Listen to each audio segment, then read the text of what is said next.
Hello, everybody. Welcome into Cover 4 Live, presented by Georgia Farm Bureau. My name is Brandon Adams. Happy to have the rest of the Dog Nation team. Mike Griffiths supporting his patriotic colors today in USA attire. Both Connor Riley and Jeff Sintel have donned ties. Connor did that last week. Jeff Sintel following suit. I am in my traditional Dog Nation polo here. But nonetheless, Connor and Jeff dressing for the job they want as opposed to the job they have, I guess. But no doubt ready for some fun, fiery debate as we look at everything going on around UGA. We'll do the bad news on Dominick Blaylock and hopefully work our way towards some good news before it's all said and done. In fact, let's begin right there. A Dog Nation disappointed this morning to hear that wide receiver Dominick Blaylock injuring his knee again.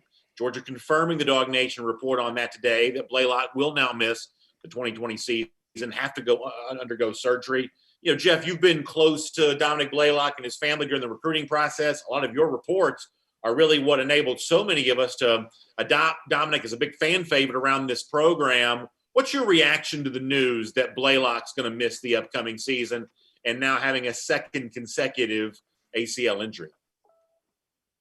Yeah, I would say, Brandon, that for me, I guess the word is, gut punch or just plain sick. It's kind of like this. This couldn't have happened to a nicer guy on and off the field, a guy with dazzling megawatt superstar talent. And yet, I'll never forget one of the first stories I wrote about Dominick. He considers himself a stormtrooper. He just wants to be one of the stormtroopers marching along, part of his unit, doing his job.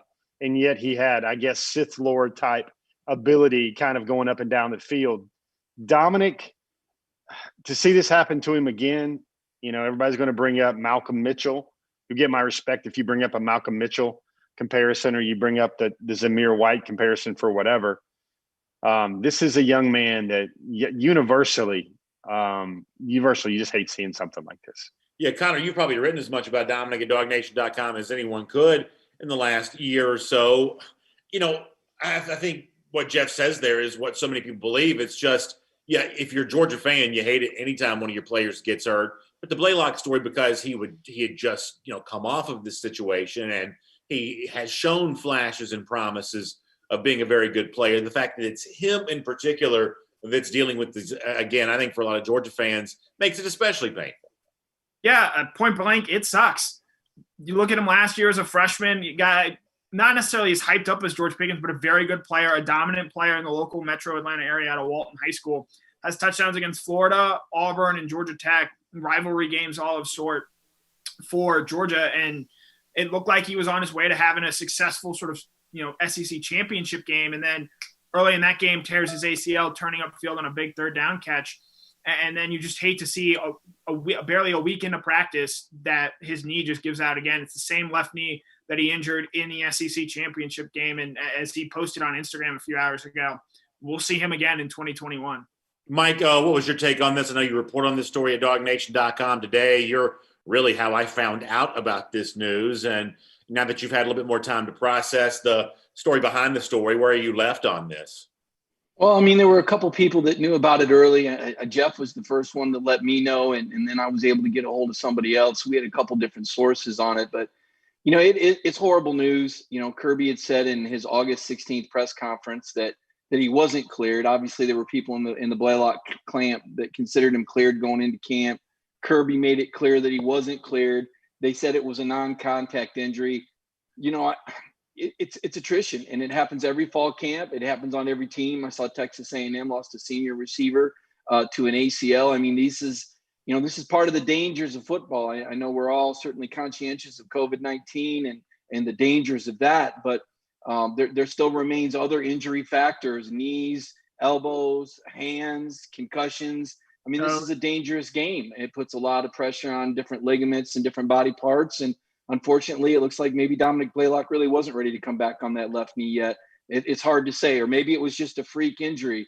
But, with an injury like that, it's always tough to come back from. And you just hate to see it happen to the same knee within an 9-month window. Well, I'll tell you what I'd lean heavily in the direction of is it being what you call kind of a freak injury. I just think luck is a part of the game. And sometimes it's good luck of something happens for you. A lot of times when it comes to injury stuff, it's just bad luck. I think there's an actually really disturbing trend in the SEC over the last couple of years where we seem to find someone to want to blame for every injury that occurs. You know, the University of Alabama, the notion that Scott Cochran was responsible for some of the injuries that were sustained by players in that program has gone from being a message board conspiracy theory to the official position of the program, essentially, because when Nick Saban announced new hires, he referenced the ability to keep players healthy as part of the reason he made the decisions that he made. Frankly, I thought that was conduct unbecoming a coach like Nick Saban. But it's not just what's going on in Alabama. There was this trend around Auburn a couple of years ago, and they had a string of injuries to say, well, what's Gus Malzahn doing wrong that's created this? Sometimes bad luck just sort of clusters together. Sometimes bad luck may cluster around the same guy more than once. I hope that Georgia fans resist the temptation here to make the Blaylock injury mean something. I thought when Zamir White hurt his knee covering special teams in a practice before the start, I guess it would have been the 2018 season, there was also a tendency to rush and blame someone for that. I defended Kirby Smart on the show there that day, saying that one of the things that's made Georgia special teams what it has been is having elite players playing on that special teams. I had no problem with Zamir White practicing there. At least based on what I know here, I have no problem with Dominick Blaylock going through this practice. Bad luck is just sometimes part of the sport, and I hope that Georgia fans will resist the temptation to try to find someone to blame around this. Yeah, I would just say that it's again, like you lay out there, it is just an unfortunate, as Mike laid out, it's just an unfortunate reality that comes with football. Guys are going to get hurt, and it really sucks that it happened to a guy who, by all accounts, could not be a better teammate, football player, human being, whatever term you want to use to describe him. There could not be a better person. And to see it happen to him twice, especially so early on in his college football career, where he has shown some real promise as a player, it just stinks if you're a Georgia football fan today. Connor, you were with me on Dog Nation Daily this morning. We heard from former Georgia wide receiver Terrence Edwards on this. Terrence also a part of our D&90 today there as well on this topic. What did you make of Terrence both completely endorsing the idea that Blaylock's the kind of guy, because of the support system that he has, because of the mental focus that he has, he's the kind of person that can come back from this, and still touting Blaylock as a big part of this team in 2021, despite the fact that he's had a huge setback right here. What did you make of the chance to hear that from Terrence Edwards today? I think you and Mike have brought up the name Zamir White, and there's a lot of confidence right now in Zamir White. Obviously, he's now another year removed from his knee injury, from really both ACL injuries. And if Zamir can and he showed some promise last year in a more limited role, I think Dominick Blaylock, we know he has a similar work ethic to Zamir. We know that they are, from a mindset standpoint, sort of similar types of players. So if Zamir can obviously come back from, knee injuries in both knees, I would not surprise me in the slightest, given that all we know about Blaylock beforehand, to see him come back and potentially follow a similar track to that as Zamir White. It's Cover 4 Live, presented by Georgia Farm Bureau. Jeff, you have a final thought on this topic before we get ready to shift gears? Yeah, I guess a few things. Number one, I guess you could – I want to point to a play last year, and I was talking about this play with somebody else earlier this week, where it's late in the Texas A&M game and Georgia needs a conversion. And if you're on the sidelines, you watch Hankton kind of yelling and trying to get Dominick Blaylock into the game. And Georgia throws a really bang slant pass right over the middle. Very hot read, very, quick action to Blaylock, the true freshman. And that told me a lot about, what Georgia already knew it had in Dominick Blaylock, a dependable route runner, a guy that they know is going to be there with great hands, not fighting the ball, running the precise route, knowing the play. Folks, Dominick Blaylock's a guy that every meeting they have at the University of Georgia, you hear stories about Dominick Blaylock being there 15 minutes early. Now, I don't know if he has a tie on like Mr. Riley does, and other receivers in the wide receiver room call me a Pickens type guy. I want to wear a tie just like Connor or whatever. But here's what you know about knee injuries that you can kind of spackle some of this stuff together. Number one, it was the same knee, and the odds of tearing the same knee, if we look at knee injury studies throughout the years, is anywhere from 5 to 10%. Tough stuff. You see the way Ron Corson, who has world-class trainer experience in terms of getting guys back. You can see Todd Gurley. You can see Nick Chubb. You can see Zamir White now, on and on and on. You also would have to add, some of the guys like Breon Davis as well, a guy that has been under the knee treatments of Georgia as well. The other thing that you hear about this situation is I always heard that Blaylock was going to have to go through the gauntlet to get any sort of clearances. And what I mean gauntlet is it's going to be some run drills, his 5-10-5 drills, his sprint drills. And before he would ever get on the field and start running routes again for Georgia, he was going to have to pass every one of those checks. And everybody's out there. There's a little bit of segment of the world this morning that was like, Georgia brought him back too soon. I just want to know, what do you do with an athlete that comes back 9 months and is ready to go and checks every box and barometer on those assessments in order to get back on the field? Are you going to park him and say, no, son, way too soon? We're going to not reward you for that hard work in rehab and with Corson. We're going to let you sit because we all feel better about it. We don't want to catch some flack. I'd bet this too. When you hear a lot of athletes that are coming back from an injury like this and they get clearances, we saw this with Zamir, we saw this with Chubb. I bet this even happened with Blaylock wearing a brace. I don't know what else you can do to try and protect the young man as he's trying to come back. Yeah, Mike, the point that Jeff's making there is similar to the one that I said a moment ago. Sometimes just bad stuff happens. And, the tendency to want to say, well, if this had happened, that wouldn't have occurred, much like people would have said back in 2018 when Zamir White got injured. Well, if he hadn't been covering a punt, he wouldn't have gotten injured. We have no way of knowing that. And at some point in time with Dominick Blaylock, he's going to have to be back on the field and doing some things. My guess is Dominick wants to be on the field as soon as he possibly can. If I had to make an assumption, that's the assumption that I'm probably making. I just think that you have to leave a wide space in your mind for the possibility of, just in football, or in any athletic endeavor, because this is not even a contact situation. In any athletic endeavor, you just might get hurt sometimes. And I hate it for Dominick. And I know that he's probably devastated about it right now. But sometimes there just is no explanation for why things happen. Yeah, you're right, Brandon. And based on the athletes that have gone through Georgia and the trust that everyone has in Ron Corson, you definitely give Georgia the benefit of the doubt.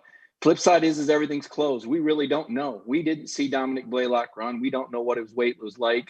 We don't know what drills he went through. Everything's closed. So I think, but based on Georgia's history and Ron Corson's history, I think you give Georgia the benefit of the doubt. But, again, on the other side, nobody can really say for sure because we don't get to see the players.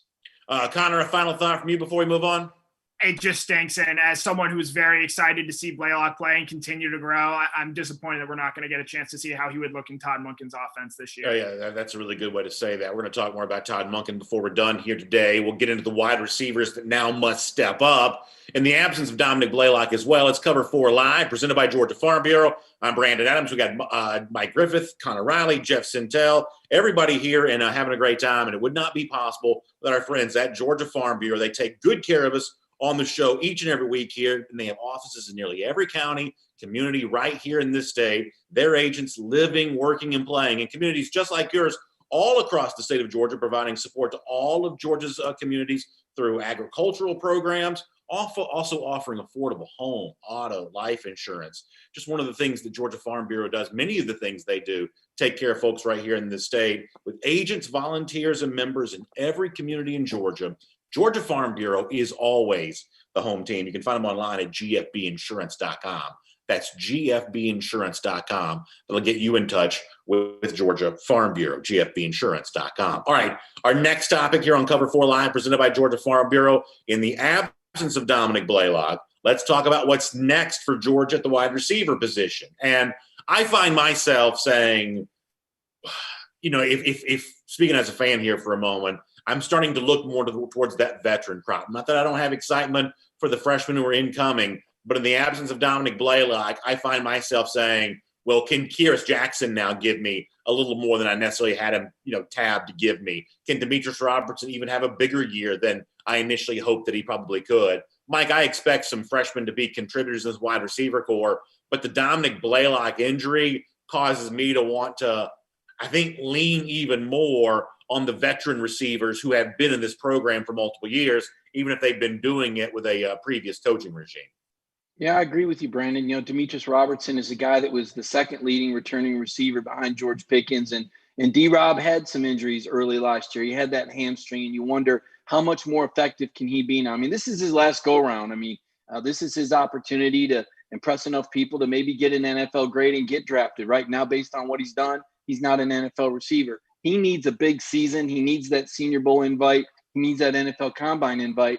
And the only way he's going to do it is produce on the field. We know coming in, he was still a little injured from that injury he had at Cal. Year 2, he was behind some other guys that beat him out. And last year, the hamstring early. So he's a guy, along with Kearis Jackson, who Todd Monken said had been a pleasant surprise. Kind of wrote a story about the skill position players and Coach Monken talking to them. Obviously, Kearis was the starter at the slot receiver position going into last year in that Vanderbilt game when he broke his hand. He came back out, and he really wasn't quite the same. So it's a big year for him. And, of course, Matt Landers. I mean, the guy looks like $1 million in a uniform, and he's made some really nice highlight catches on those Georgia videos that they put out. Had a nice touchdown grab against Baylor. Maybe that was the start of a turnaround, but those are some of the veterans I look for. And Tommy Bush now healthy. So hard to say if any of those veterans can step forward, but those would be the guys at the top of my list. Connor, before I get a comment from you on this, let me read a couple of comments in here from our Facebook comments section. John Rhodes says that he expects Kearis Jackson to ball out this season. Someone else mentioned a moment ago, did not forget that before he got hurt, Kearis was tabbed as a starter last year. And Thomas Gwynn also asking about maybe this is the chance that Tommy Bush finally makes a name for himself in a Georgia uniform. I certainly think that's a possibility. Connor, how about for you, in the absence of Blaylock, what do you think happens next? I know you wrote about this today. Well, you mentioned, not being – nothing that a freshman will be able to do it. I would ask why, especially a year after we see Pickens and Blaylock specifically play so well as freshmen. And I would point out that this year, these freshmen, guys like a Jermaine Burton or Marcus Rosemead, Justin Robinson, these guys are getting a longer runway up until that first game. Yeah, I would just say that I think it's a risk. I mean, if you ask me who are Georgia's top 4 receivers, I may make room for freshmen in, like, say, the 3rd spot, the 4th spot, not to split hairs here too much, but in terms of that Dominick Blaylock role, the Scottie Pippen to what I think might be George Pickens' version of Michael Jordan, to me, I just see a veteran player more likely being in there on that. I hate to, it's going to come across silly, but when Kearis Jackson spoke to the media the other day, I really was very impressed with him. And I'm not saying that speaking to reporters makes you more likely to be good at football, but man, he came across with a little bit of a little bit of polish to him. I guess I'm a little higher on Kearis than maybe I would have at one point in time. I've kind of always been high on Demetrius Robertson, even though sometimes those predictions haven't exactly come true in the past. If I'm looking for what I thought Blaylock was, the second best receiver on this team, I think the safest bet for me is a veteran player. Doesn't mean it's the only potential correct bet, but it's just safer to bet on a veteran, I believe. For me, when I think of a replacement for Dominick Blaylock, I think of guys that are going to really work out of the slot a lot. And the names that come to mind are Kearis Jackson, who Todd Monken did sort of single out and praise a little bit more than some of the other wide receivers. And then I will give a freshman here, Jermaine Burton. I know it's a guy Jeff has talked up a lot. I think when you factor in athleticism and everything that he can bring, he might be the best positioned freshman to make an impact. And I think maybe unlike Marcus Rosemead and Justin Robinson a little bit, who are a little bit bigger and maybe not quite as twitchy in that slot position, I think Burton is a guy who can actually step in and potentially fill that slot role. Jeff, how about you? Yeah, I think you hit the question that was circumventing through my brain, Brandon, a second ago. I think this means for Georgia, I think a healthy Dominick Blaylock was the most likely number 2 receiver for Georgia. A Blaylock in progress would have been the most likely number 3. I think you guys are saying the right names. And the funny guy, the wise guy in me wants to say this, that I think what it does is it opens up Georgia's tight end position to work out of the hybrid more and to bring the Darnell Washingtons into the slot position as well. But I don't think that's Jeff, hold on. I'll let you finish your point, but I don't think that's a joke. Now, if it's Darnell Washington, whatever. But when Terrence Edwards was with us today on Dog Nation Daily, record-setting Georgia wide receiver, he said that he's heard great things about Trey McKitty thus far, and that he does think that any conversation like this should include Trey McKitty, because if this was a player that's flexed out, there's not much difference between him and a normal wide receiver anyway at that point in time. So Terrence Edwards would say it's not a laughing matter to include Trey McKitty. Maybe instead of saying the word receiver, we just simply say pass catching options. And for a guy that knows, would say that maybe a guy like McKitty, probably the lead guy in the group because of his experience, that is actually maybe a fairly viable name. Maybe not as Georgia's second receiver, but as someone that Georgia throws quite a bit to, I would say there's a very good chance that happens. I would think to finish my thought, I was going to drop Darnell Washington in there. And hey, what about James Cook as well? That's a great fit for his skill set and what he brings to the table. Kearis is that guy that's going to be a little bit of the company man, but is going to block his tail off. He's going to say the right things. He's going to excel in the weight room. He's going to wear a tie for all the Zoom meetings they have. But, for me, I think that the guy that Georgia needs to be the number 2, or good gosh almighty, Georgia needs to play its best football with this guy in the number 2 now. The answer was Dominick Blaylock. Dominick Blaylock was the number 1 option at the number 2. I think the names that you're going to see there is the early name probably has to be Demetrius Robertson. I think Mike was echoing that before. And that's going to be a big light bulb year for him to do so. I think that's the name for September, October. I think the name for November, December, much like we saw with Pickens and much like we saw with Blaylock last year. These guys can be uber talented, but it's also going to take them about 3 or 4 games in the SEC, which now every game is a game in the SEC, for them to get their ears wet and start performing and know what SEC football is like. I like Burton long-term as the number 2 receiver now for Georgia. So I think that's an interesting answer, Jeff. And Mike, along those lines, if I'm a Georgia fan and I were to ask you, in fact, I am a Georgia fan and I'm about to ask you, so this is actually really happening. What would be the guy that could emerge as the number 2 receiver that would give the Georgia offense the highest possible ceiling? To me, that's not Kearis Jackson, with all due respect. I think that Jackson's a very solid player. I don't know that he's spectacular in the athletic way that maybe some other receivers might be.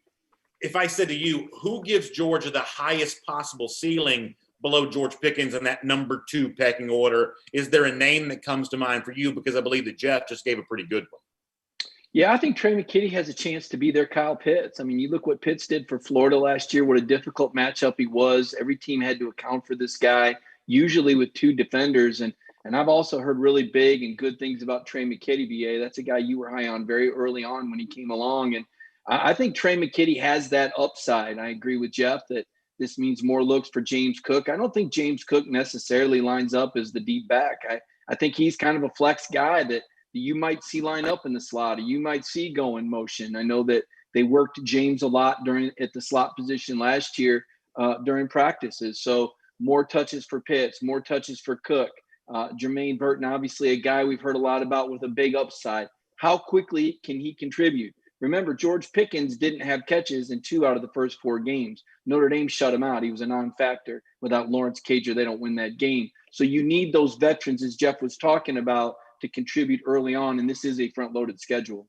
So, Connor, I think you're going to understand my question on this. Mike gives the answer of Trey McKitty, but I don't believe that McKitty is the highest possible ceiling performer for Georgia, even if you make the comparison to Kyle Pitts. And Mike, I'll give you a chance to respond to this too in a moment if you want to. But if you make the comparison to Kyle Pitts, Florida was only 3rd in the SEC last year in yards per play. The Florida offense that Kyle Pitts is a big part of, that's actually not all that impressive to me. And I know that's sacrilege to the national media who thinks Dan Mullen's the best play caller in the sport. The honest truth is, compared to the rest of the SEC, the Florida offense, even with Pitts a year ago, is not that spectacular, leading me to say if a tight end's that important for you, you may not be quite as explosive as I need for you to be. So, Connor, I think you know where I'm coming from on this. Who's the highest ceiling guy that could be the number 2?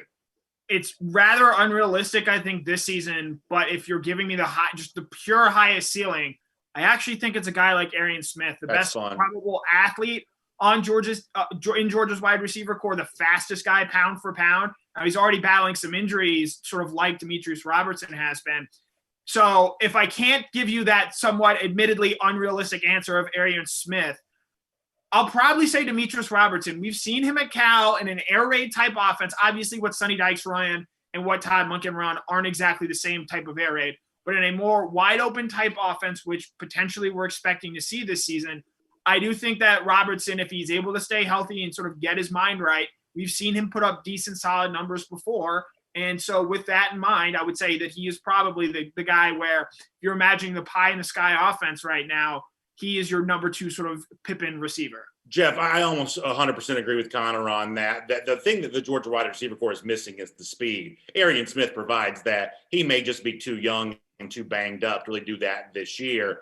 But one of the reasons why I would either lean towards your initial answer, Burton, or what Connor says there about Demetrius Robertson, is because Robertson does have that speed. Now, as Mike said, he hasn't always gone and gotten the football for Georgia when they need for him to. They targeted him a bunch near the end of the season last year, and he wasn't always making those catches. And I say that as someone who's really been a big believer in Demetrius Robertson, but I saw him targeted, and I saw him not making some of the catches that I thought he would have probably made at the end of last year.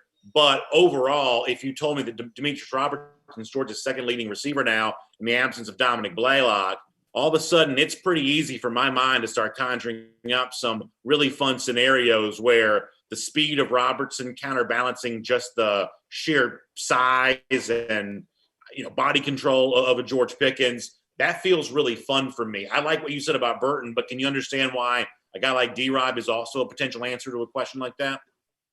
Certainly I do. Certainly I do, man, because he's the most mature veteran guy. Remember, came out in the 2016 class, Georgia. And he went to Cal. But remember, that's a guy that was playing high school football way back in 2015. That's 5 years ago. Let's get radical, though, Brandon. I think we're all looking to find another guy like Blaylock. I want to look to find another guy like Pickens. And if we're having this discussion in late August of 2020, for the record, I want to throw the name Justin Robinson in there. Okay. I'm not trying to find another Blaylock, another guy that's the ideal slot guy. I'm trying to find Georgia an ideal number 2 receiver threat. And it might be a guy that looks and plays a lot like George Pickens did later on in his freshman year. Remember, Pickens came in June. Justin Robinson has been there since January. I like Connor's term about a long runway. Justin Robinson has had a very long runway to get ready. He's got an extra month at least. So with a lot of guys with these mental reps and the OTAs, they're already feeling like acumen with the position and getting on the board. They're already feeling like they're in week 4 and week 5 anyway. Mike, how concerned should a Georgia fan be about the fact that most of these names we're mentioning, and by the way, if Blaylock was healthy, this would still be true. Most of these names we are mentioning are all elite athletes coming out of high school, 4 stars or better. And yet really very few of them are truly known for blazing speed. For a Georgia wide receiver core that begins this year, much like it began last year with a lot to prove, you think this group's got enough speed? Yeah, that's a good question. I think Aaron Smith's a flyer, but coming off that arthroscopic knee surgery, I think he's still a couple weeks out. Really hard to imagine him getting up to speed that first half of the season. So you talked about the number 2 pass catcher. The thing about McKitty, BA, I know the tag says tight end, but this is a guy that's going to run a 4.6, 4.7 at 250. I mean, he's a matchup nightmare, and you got to believe these defenses are going to have 2 people on Pickens. You can't double cover 2 guys. That's why I went with McKitty, the veteran, with the speed and the size and the matchup. As far as realistic with receivers, the problem with D-Rob, what he did at Cal didn't come against press coverage. You take a look at the statistics, and I did this a little bit earlier. Some people were talking about Jamie Newman numbers last year. There were only 3 ACC defenses in the top 32 in the nation in pass defense. There were 9 from the SEC.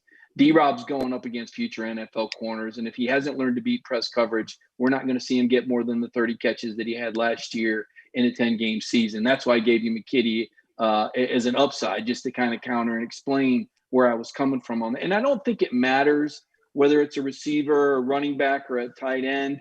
What matters is getting your best, as you said yourself, your best receiving, your pass catchers out on the field, whether it means you go with a double tight end or if you go empty set and all 4 or 5 receivers, they're going to get the best receivers out there. And I do think speed is an issue. I think that's fair.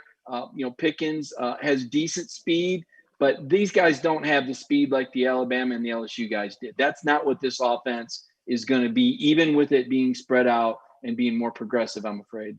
I think you're right about that. I think what you say about Robertson's true as well. It's not just getting off press coverage. It's also kind of fighting contested coverage and being strong enough to do that too. I think that's all part of the story for him. I think you're 100% spot on. Connor, you had something you want to say? I would just think if you're looking for more speed, I don't necessarily think it now with Arian Smith being injured and Demetrius Robinson sort of always being a question mark, you're going to necessarily find it at that wide receiver spot. I think if you're looking for more speed, Georgia's just point blank got to find a way to get the ball in the hands of James Cook this season in more creative ways than they were a season ago. It can't just be on speed sweeps. it can't just be on screens. They've got to find a way. Todd Monken has to, and he's talked about this a little bit, but he's got to consistently find ways to get the ball to James Cook in an advantageous position where he can just use that speed that he has and just get by and get around him. I think that's right, Connor. That's just 100% true. Jeff, let me finish with this. Since you brought up Burton, I have a sneaking suspicion he'll be your answer, but I don't want to poison the well here. If I took Pickens off the board and said you also can't consider a James Cook, or we'll say for now, one of the tight ends like a Darnell Washington, of this wide receiver core, who's the most spectacular athlete? And you can judge it however you want to. Leaping ability, running ability. I'm not necessarily all that, I'm not saying who's the fastest. I'm saying, who's the guy that just dazzles you athletically. For some reason, I think Burton may be the answer, but I may just be biased because I saw him jump over a swimming pool once. Brandon, first of all, can you ask me that question while pretending you're a Georgia fan? Can you do that? I will. I'll see if I can become a method actor here and do that. Man, I think I'm watching Sidney Poitier right here at his finest as Brandon is trying to do that. I thought you were going to ask me if I'd do it in a Dan Mullen voice or Ed Orgeron voice. There's been a lot of that on Dog Nation Daily a little bit the last couple of days. Man, I need to tune in. I'm missing that. Brandon, Masterpiece Theater. I got one for you, and it's in the seeking out variance. When you start telling me about the best athlete, I'm going to think about a guy that we don't really know what he can do yet. He was injured most of last season. He came from a rudimentary, antiquated Model T type high school offense. Burton's the name. I know Burton's the name. That's what I hear in the back of my head. But the other side of my frontal lobe says Tommy Bush. I mean, Tommy Bush has kind of got all that hope surrounded around him that Matt Landers did a year ago, but maybe not another season of him not performing like the way the whispers were telling us he was performing. Let's go back to Tommy Bush, 6'4", so he's as tall as Landers and he's as tall as Pickens. He was running 10.8s, 10.9s in high school. He was running 21s in the high 21s in the 200 track speed. He's been working with one of the greatest wide receiver teachers outside of Terrence Edwards from the state of Texas. That's a guy. Remember, he's a former Under Armour All-American. Let's look at this Georgia receiver corps now. All-American guys: Marcus Rosemy, Tommy Bush, Dominick Blaylock, injured. George Pickens, yes. Karis Jackson, not an All-American. D-Rob, an All-American. Matt Landers, not an All-American. Tommy Bush, a former All-American as well. So you start thinking about that. What's the group dynamic that a lot of these Georgia All-Americans have? It's not speed so much as it is just being a big body, kind of embodying the best of a lot of things you've seen about Pickens. But another name we've got to mention, guys, and we might have thought he was too soon, too slight, not enough weight room, too far away, but Dominick Blaylock off the depth chart does certainly move Ladd McConkey up a little bit into the slot receiver position. Now, we say he can't do it, but a lot of people thought Hunter Renfrow couldn't do it either. Well, there you go. It's Cover 4 Live, presented by Georgia Farm Bureau. That's Jeff Sintel, Connor Riley, Mike Griffith here as well. My name's Brandon Adams. It's good to have all of you with us, and we certainly appreciate Georgia Farm Bureau for making it all possible. They are always the home team. They are located all across the state, taking care of the folks who put food on our tables, but also saving you a bunch of money on home, auto, and life insurance. That's when we love them. It's Georgia Farm Bureau as a part of Cover 4 Live, presented by Georgia Farm Bureau. All right, so we're receiver talk there. We'll stay with the offense here for a moment. What are you laughing about, Jeff? I'm just laughing. You gave me the dad voice. When I give a take that you're really not jazzed about or didn't. No, that's not up, true. You give me that. Well, there you go. That's disappointed. That's not true. That's not true. Not true whatsoever. Anyway, Todd Monken met with reporters on Monday. I thought it was interesting. There were parts of it that I was quite interested in. Other parts of it where maybe I had additional questions that I would like for have been asked. Mike, what did you learn from Todd Monken this week, and what do you think that Georgia fans should take away from what they got maybe a chance to hear from Monken, whether they watched our Dog Nation YouTube video of it or been reading the stories that you've been writing this week at dognation.com on the topic? Yeah, well, he started out with accuracy on the quarterback priorities. I thought that was interesting. He went with accuracy and then toughness and athleticism in that order. And the accuracy is big because, we do celebrate Todd Monken and the Tampa Bay Buccaneers leading the NFL in passing yardage in 2018 in his direction. They also led the NFL in interceptions. You can't do that. This isn't going to be a pass-happy Georgia offense that's going to throw 40 to 50 passes and be happy with 4 touchdown passes and 2 interceptions. That's not what this has got to be about. The efficiency has to be maintained, and in laying out the priorities in that order, because you can lay those priorities out in athleticism, the ability to extend plays. You could have said that was number 1. You could have said the mental toughness was number 1. But the way he laid that out told me how he's trying to gear this offense. With Jamie Newman, that's going to be the question. How does Jamie do with the intermediate throws? Those are important in an air raid offense. We heard Aaron Murray talking about Jamie Newman maybe not being as good with the intermediate throws, being good at the downfield, being good at drilling it in. But can he make the touch passes? Can he make the timing passes? Those are very important. A lot of times you saw Georgia throw all those out routes, and I know fans are frustrated. Why don't you throw over the middle? Because that's where all the defenders are. When you throw incomplete on an out route, it's an incompletion. It goes out of bounds typically. If you throw incomplete over the middle, it can end up in a defender's hands. Very simple. So I think you're going to continue to see those high percentage throws, the West Coast type of offense. And the question to me is, can Jamie Newman make those throws? That's what I took out of that, BA. And then he also said that he thought JT Daniels was more athletic than he thought. And Jeff Sentell couldn't help but note that JT hasn't even been cleared yet. So that speaks really well for him if he's athletic wearing a big near brace and he's not cleared. Touche, Jeff. That's not bad. Pretty good, Jeff. That's pretty good. That was there you go. Mike and I were having a round table after that presser, and gosh, one of the things I've heard from a lot of parents of recruits, or they're like, Monken, that's the Monken we know. Yeah. Is they say he sounds like a mathematician. He doesn't look like a guy that's trying to sell used cars today like Connor and I do. But I asked new cars. How dare you? I'm selling Teslas, man. I'm selling I'm busting tables. I'm with the real working class people here. But I asked, Wise and Sage beat reporter Mike, and I was like, tell me something, man. Not cleared to play, and yet the offensive ball coach calls him a very good athlete. I wonder how we're figuring that out. How are we figuring that out? There you go, Brandon. There you go, indeed. Mike, to go back to what you were saying a moment ago, here's the only thing that is going to frustrate me at some point in time this season. If we can sit here and talk all day long about what our expectations are for George Pickens, then clearly opposing defenses are also aware of what Pickens brings to the table there as well, which means you have cornerback coverage, you have a safety sliding over, there's some sort of bracket coverage taking place, or whatever fancy word you want to use to describe that. And what I am not going to have the appetite for at the end of every game, when George Pickens theoretically doesn't have very many catches, to say, well, what do you want us to do? They've got double coverage over at that side.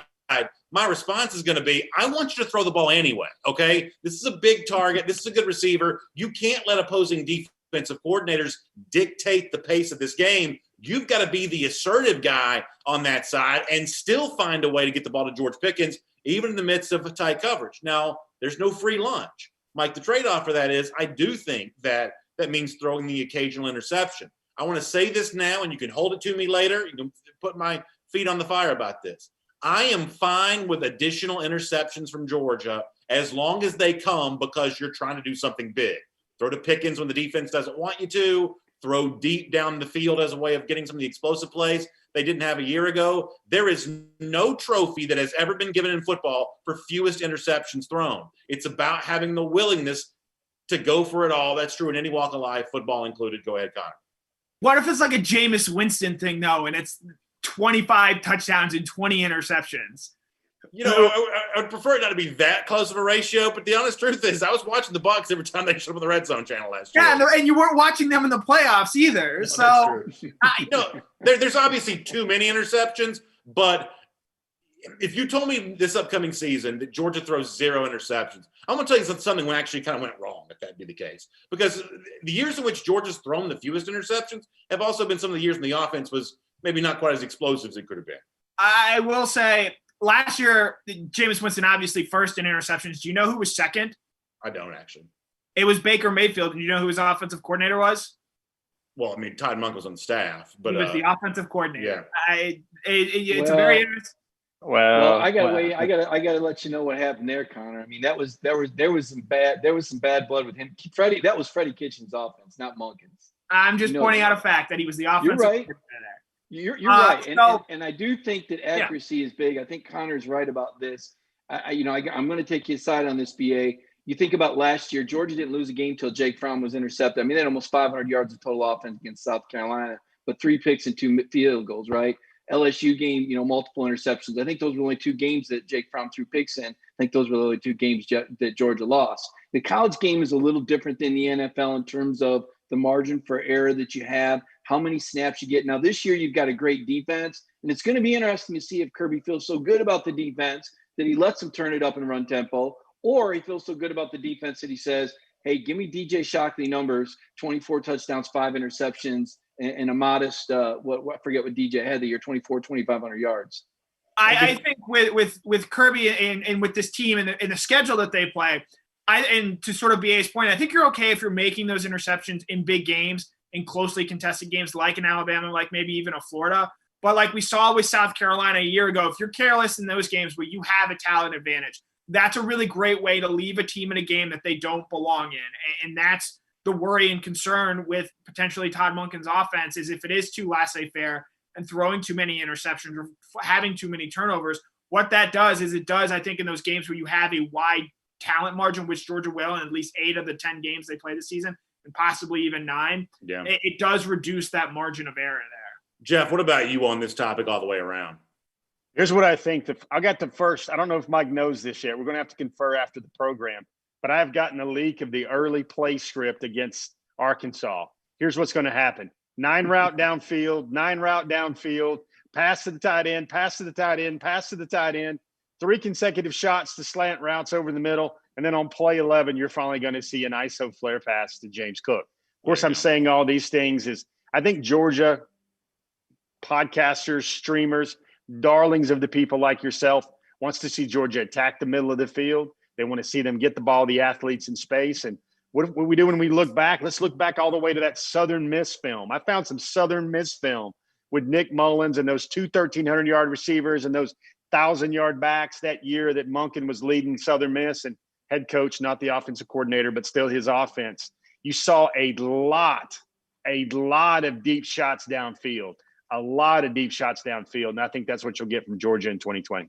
Yeah, I mean, Mike, the point you made earlier is one that I just 100% agree with, is get this defense, at least what we think of as this defense, all the more reason to be aggressive offensively. This is one of the things that I think you and I are probably just a little bit different on, and it's fine to feel differently. But when I look at why Georgia hasn't won a national championship, the games in which cost Georgia the chance to do that, I see a lack of aggression offensively as a through line through most of those games. Now, LSU just blitzed Georgia up and down the field, so that's maybe the one outlier there. But in the games they could have won and didn't, there's this lack of aggression. Instinctively, this Georgia team has just been a little too careful. The last thing I want after bringing in a Jamie Newman or bringing in a JT Daniels, assuming that he's the one that gets a chance to play significantly, to bring in a Todd Monken, the last thing I want to do is have another year where you're left to wonder what might have been for Georgia had they just had the stones to be as aggressive as they needed to be. Got to have the players to be aggressive. Got to have the guys to throw to. Tyler Simmons showed you that on the first play of the SEC championship game. Daring play call, deep throw down the middle, would have been a touchdown, dropped it. If you've got a guy that can catch it, you throw it. If you don't got a guy that can catch it, you don't throw it. Now, it was a very daring and aggressive game plan that Georgia had for LSU. If you go back and look, they threw the ball a lot on first and second down, more so than any other game of the season. But they recognized that they would have to. And when you're matched up against that team where there's a talent deficit and you're on the wrong side of it, then you do change your game plan. But when you're playing a program that you can beat without taking too many chances, it's kind of like playing pool, BA. You go up against a pool shark, you probably try some shots that you wouldn't normally try because you realize you better run the table. When you're playing against your 5-year-old kid, you can be a little bit more conservative. Georgia's got a lot of talent on defense. They got a lot of talent on offense. And really, I think there's only going to be 2 or 3 games they really got to push that button. Connor? So I have some numbers here. All right. Last year, Georgia ran the ball on 55% of the time, meaning they threw the ball 45% of the time. They're ranked 80th in the country. Todd Monken's final year at Southern Miss, where he was the head coach there, they threw the ball 59% of the time. That ranks 7th in the country. I ask the 3 of you, over or under 46% of the time Georgia throws the football this year? I'd say probably over that, I guess. I mean, one thing to mention about last year's stats is I believe they threw the ball nearly 80% of the time on third down. last year. So that skews the overall passing numbers. And I'm not being funny. I'm being serious. It was it was 39% the year before for Georgia. Yeah, I think they throw more than, would you say, 46% of the time? Mm-hmm. I think they probably do. And we got a new definition of balance. I don't think this is 2 runs for every pass the way that it's been before. I don't think that. And we also got a new definition of balance this year, guys. I got to laugh because Kirby Smart said early on, every offense I have is going to be balanced. So last year, the definition of balance was, well, that just means that you've got to run and throw it effectively, both well. It doesn't have anything to do with the numbers. Now, Monken says balance has to do with, well, balance means spreading the ball out and using the – which is a great answer, but Mike, that's a great – Monken's answer on balance is – It's not true, though. It's coordinators saying whatever the hell they want. Balance means balance, 50-50. No, balance means using the field. No, that's not balance. Balance means using all your receivers. No, that's diversity. But balance is going to be whatever they think is going to win games, and I do think they'll throw more than 46%. When Monken said this, I think you're referencing back when he was with Cleveland, right? He gave on the press conference the other day. Okay, well, he said almost the same thing last year with the Browns as well, that he viewed balance as the number of guys who were touching the ball. And, I certainly don't want to see Georgia sacrifice his running game. You still have to run the SEC, but the idea of defining balance by the number of people who are touching it, I like that answer. As a fan who wants to see a little more juice in this Georgia offense, that feels really fun to me. Now, wait a minute. You just told me earlier that you weren't going to be happy unless George Pickens was getting a lot of balls his way. Well, I still want that too, but I'm not saying I want George Pickens to be the only one thrown to. You can't do that either. But listen, I just feel like we've been here before of, Kirby Smart. Come on, guys, we can't throw the ball to him if there's 5 people over there. Like, that's the stuff I don't want to hear. I don't want to hear those condescending answers in press conferences. Don't tell me about the birth pains. Just show me the baby.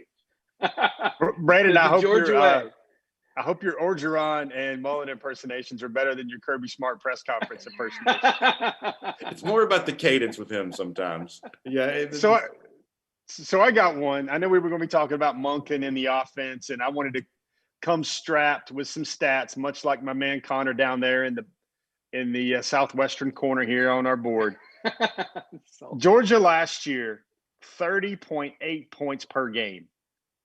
Is this Monken offense going to average more than 30.8 points per game? And before you fire off your shots, panelists. Well, hell, if it don't, he's coaching the Canadian Football League next year. Well, now remember, it's an SEC schedule. All BA. SEC schedule. You get no Murray State. You get no Patsies. Hold on now. Before you shot your shot, Brandon. Now, come on. Get ahead of your skis now. And, I think that 12.5 the defense gave up is going to be very hard-pressed to match that, getting an all-SEC schedule as well. My point here is I'm going to start the first take. I think if Georgia's averaging 31 points per game with Monken against an all-SEC schedule, I still think that's pretty sporty. I don't think that's high enough. Last year they averaged nearly 8 points per game fewer than they'd averaged in 2018, so they're pretty low a year ago. Your point about being an all-SEC schedule is totally accurate, but you still got to score points to win in the SEC. 35 then, Brandon? 35? I guess so.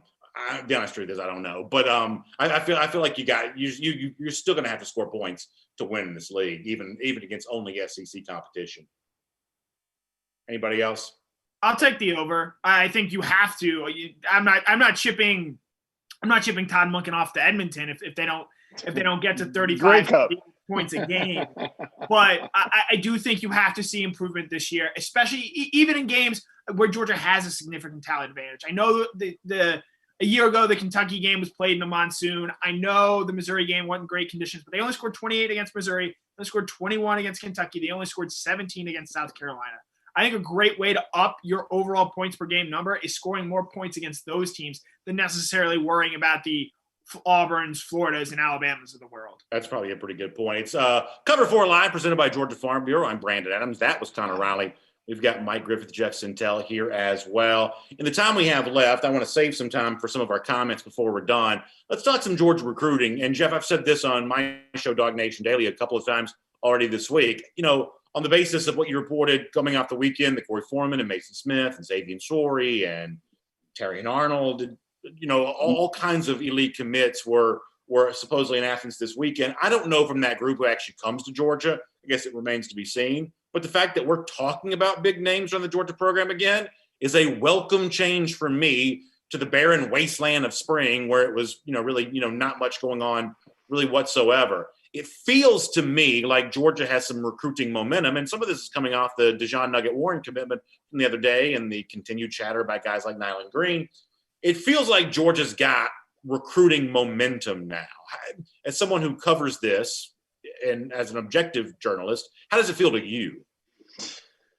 It's funny, Brandon. My take on this is kind of, I think I can accomplish a lot by just nodding my head through a lot of things that you said. But I'm sure, everybody weigh in. You've seen the picture of the truck bed, right? Everybody's seen the picture of the truck bed. We had it on Before the Hedges last night. Seen it. I have it framed and hung over my fireplace mantle right now. I moved my kid's picture to the side so I can put that picture of Foreman and Smith up over my living room. So here's the thing. I got to give credit to the Dog Nation Forum for coming up with this. When they saw that picture, they said, I think Kirby's going to need a bigger truck, or I think people are going to need a bigger truck. Now, here's what I would say. Everybody in that picture. We're all well aware of that. Everybody in that picture, I would say, stock arrow up for all those guys in that picture. Here's the fun thing about this, guys. Let's see. In 2018, the summer of 2018, Georgia gathered all these recruits together who eventually signed because they cut the ribbons on $63 million worth of weight room and recruiting lounge and new scoreboard and all that stuff. The next year, they got them all for hot dogs, slip and slide, water guns, everything else for Georgia's big summer kickoff send-off. This is what recruiting is, guys. It's not all that stuff.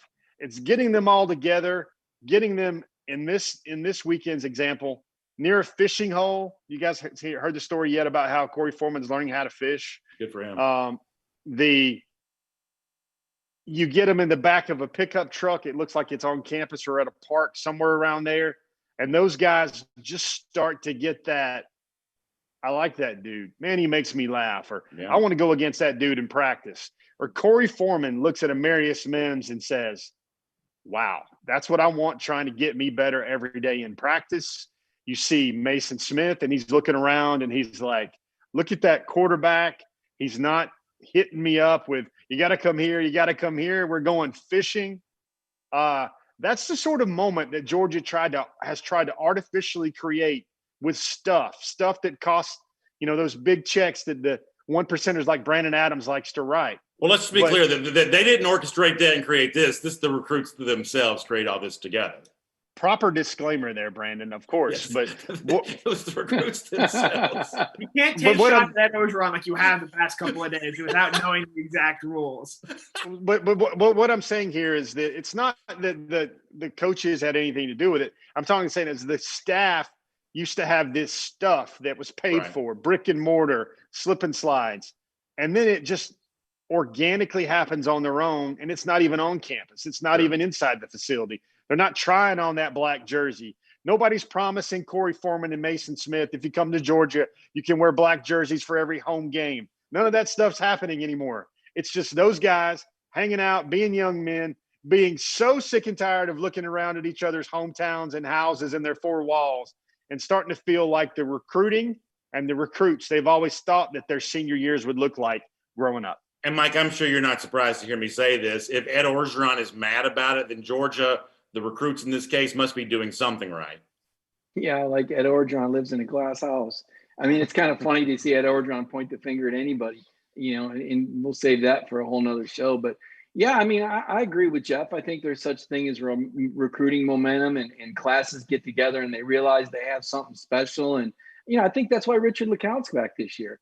Richard LeCount, you heard him talk earlier, says the job's not done. I mean, he came here with a championship in mind, guys like him and Malik Herring, and, they signed together and they want to finish the job. And I think this incoming class, they look at it as an opportunity also. Georgia has got a lot of talent. They've got a scheme on defense that allows a lot of different guys to play. They've got an exciting offensive future where Todd Monken talks about the balance or the diversity, getting the ball to a lot of people. I mean, this is the kind of place where you can come in if you're good enough. You really can play right away as good as they are because they will find a role for you. Tristan West on YouTube. Before we're done, I promise we'll get to your question. I promise we'll do that.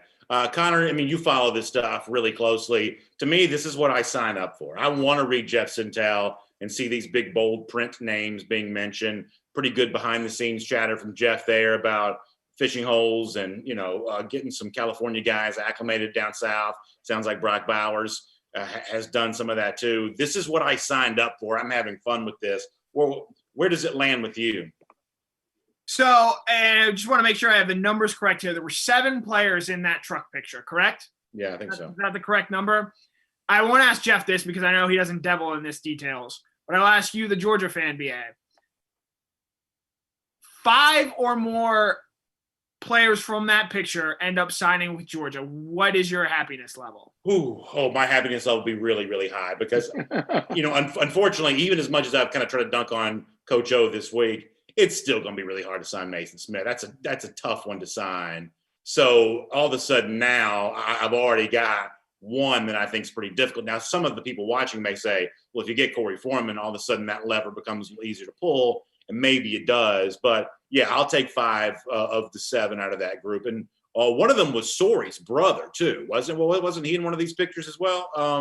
But nonetheless, of the main group we're talking about here, 5 of 7 on that feels pretty good, I think. You've already got 2 committed there in Vandegrift and Lavoisier Carroll. Yeah. You've got 5-star offensive tackle Marius Mims. Yeah. You've got Kerryon Arnold Jr., the safety that Jeff has written and talked a lot about this past week. You've got he's coming. David Sori, who's a very good player, outside linebacker, inside linebacker target as well.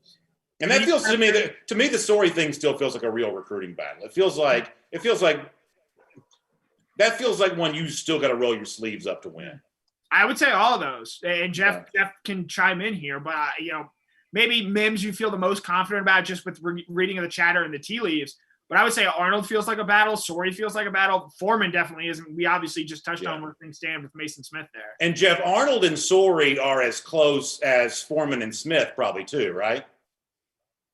Or is that? Yeah, true? Definitely. You could have the 2 double package deals when we don't really believe in those a lot. But I put this point in the forum. You're very, by the way, if Kirby Smart went double on Foreman Smith, Arnold, Sori, we might have to coin a phrase around that.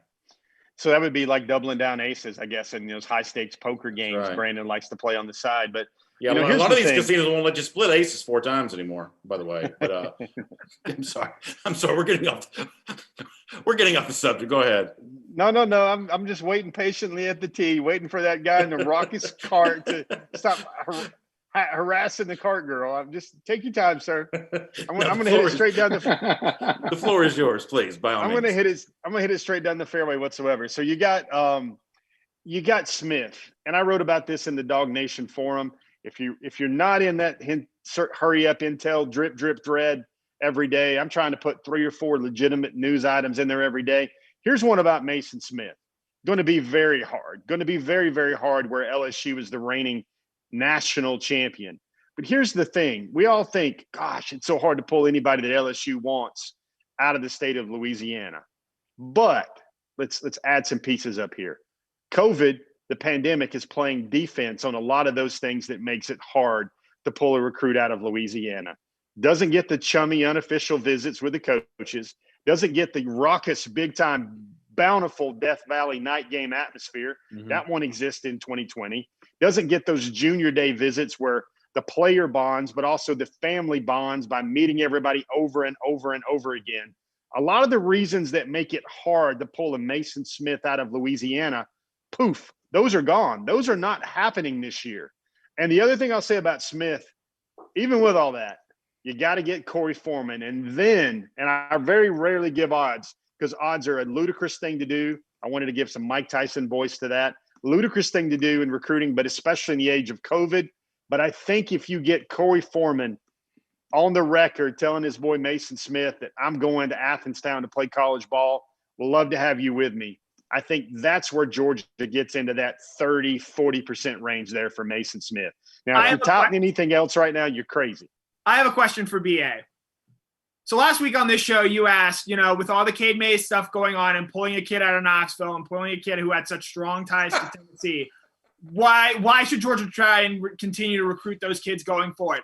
I asked the same question to you here with Mason Smith with the obvious Louisiana ties, with the fact that LSU has not missed on a 5-star in-state prospect since 2014. Why should Georgia even try and recruit Mason Smith here? I reserve the right to change my mind. That's all I'm saying. I reserve the right to change my mind on any of this kind of stuff. And the other point here, and Mike, I'll bring you in on this. I think it's very telling that Georgia is able to sell itself with recruits leading the way on this without being inside the facilities, without being inside the stadium, which some of the Oklahoma guys allegedly did, or at least there was an internet rumor they may have snuck into the stadium there in Norman. I think it's very telling that the city of Athens sells itself, because I would say on a non-game day, the city of Baton Rouge simply doesn't do that. Baton Rouge on a non-college football Saturday is essentially Shreveport without the casinos. I mean, it's, Wow. Oh, but I'm being serious here, that there is something that Georgia can sell from an ambiance standpoint. The closeness of, maybe some of these guys are either considering coming to Georgia, have already made the decision to. I think it is telling that Georgia, the city of Athens, can sell itself apart from being inside the facilities the way that maybe a town like Baton Rouge simply cannot do. Yeah, I absolutely think that there's an atmosphere there in Athens. I mean, even with the businesses shut down, some of the businesses shut down amid COVID. I mean, it's still a beautiful downtown. There's still enough shops open, great places to eat. I really think the $81 million football building is what's going to put them over the top, though. I think those kids are probably seeing the plans for that. I think that was very effective for Clemson. And Jeff talks about watering holes and swimming pools and slip and slides. And, during the off season, that's great. But in season, where can you go to hang out? And that's what Clemson found with that football building, is to give those kids a place to go and hang out and spend time with one another in season, because in season, they're pretty exhausted and there really isn't a lot of free time. So I think the football building, BA, in addition to the downtown, to your point, because there really aren't many SEC downtowns. In fact, I think Athens has the best downtown in the SEC. And I've said it before, I don't know what it's going to come out on the other side of COVID looking like, with businesses shutting down and, not the same number of home games to fund the city as other towns. But I still think it'll be one of the best in the country. I knew that was coming. It's Cover 4 Live, presented by Georgia. Just sitting here waiting for it. The whole thing, I was sort of waiting to get there. Cover 4 Live, and that's an inside joke for the people who are very, very close observers to the program. Cover 4 Live, presented by Georgia Farm Bureau. We've had our say. Let's move from Cover 4 now to Cover More. Give you a chance to weigh in on both Facebook and YouTube.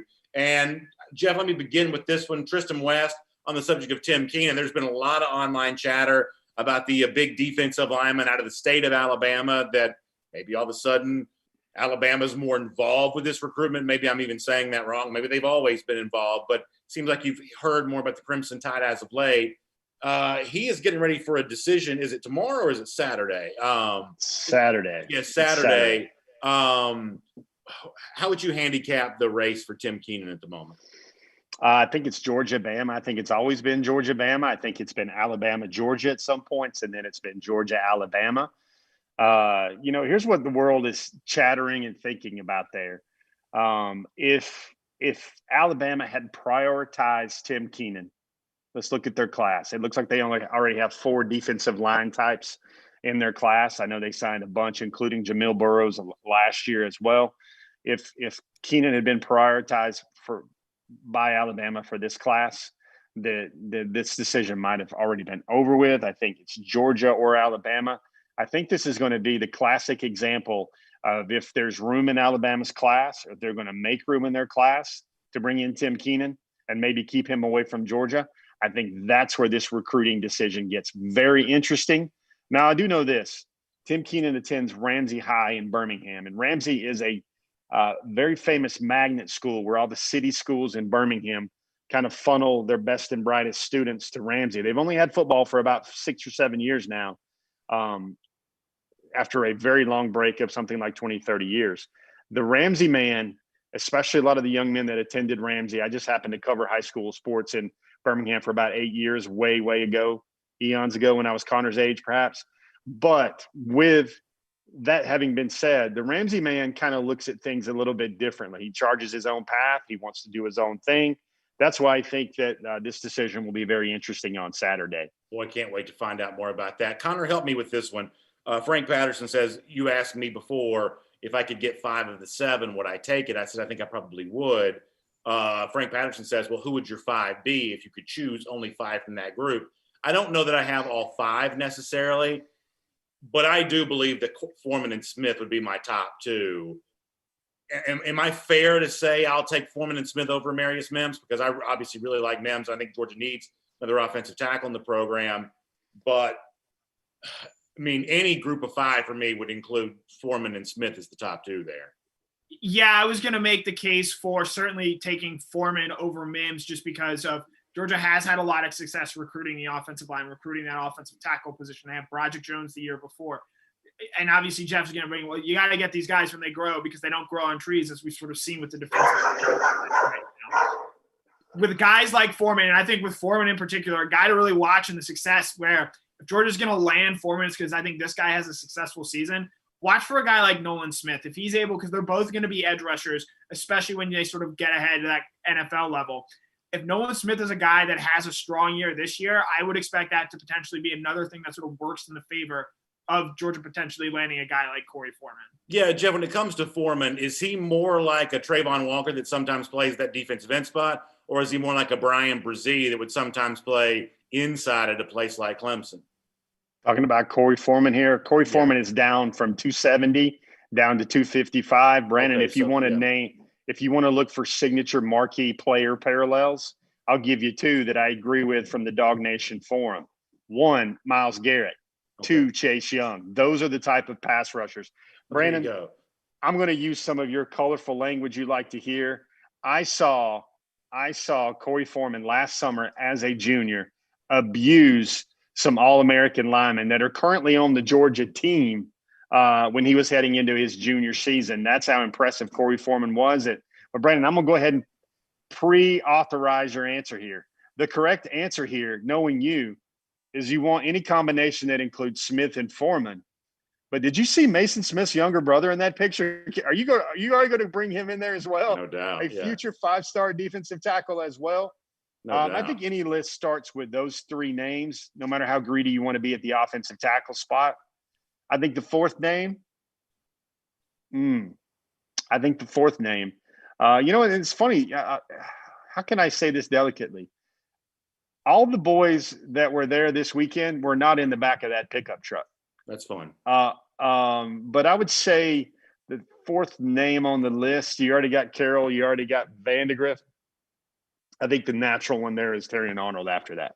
Yeah, I think that Arnold, just based on some of the stuff I've read from you about him, I think that Arnold's a really fun prospect. And I really like Xavier Sorey too, because I think he brings a level of athleticism to the Georgia linebacking spot, which I think would be pretty important there as well. It's our Cover More here as we wrap up Cover 4 Live, presented by Georgia Farm Bureau, giving folks a chance to weigh in. A lot of folks talking recruiting over here on the comment section. Joel Moody on Facebook says, I love that truckload of future dogs.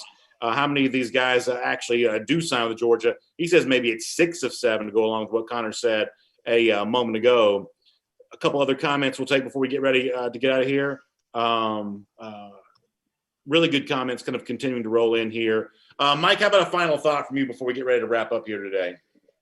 Well, everything's geared now towards that first scrimmage. I think they've had 1 week to kind of look everybody over. They've had a couple of days in pads.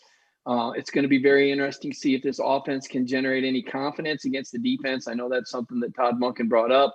I mean, that's kind of the trick of it, is how do you keep this defense razor sharp, while still giving your new first team offense a little bit of confidence to know that if they execute, this will work against 100 and, well, actually, how many teams are playing now? 75 against 70.